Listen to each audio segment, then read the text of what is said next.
नमस्कार दोस्तों, मैं आपसे एक सवाल करना चाहता हूं।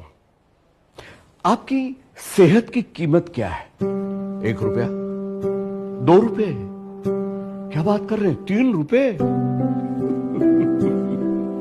क्योंकि हर बार आप इतने ही पैसे बचाते हैं जब सस्ते के चक्कर में कोई भी घी घर ले आते हैं। लेकिन क्या आप जानते हैं कि इतने कम पैसों की बचत आपकी सेहत के साथ कितना बड़ा खेल खेल सकती है?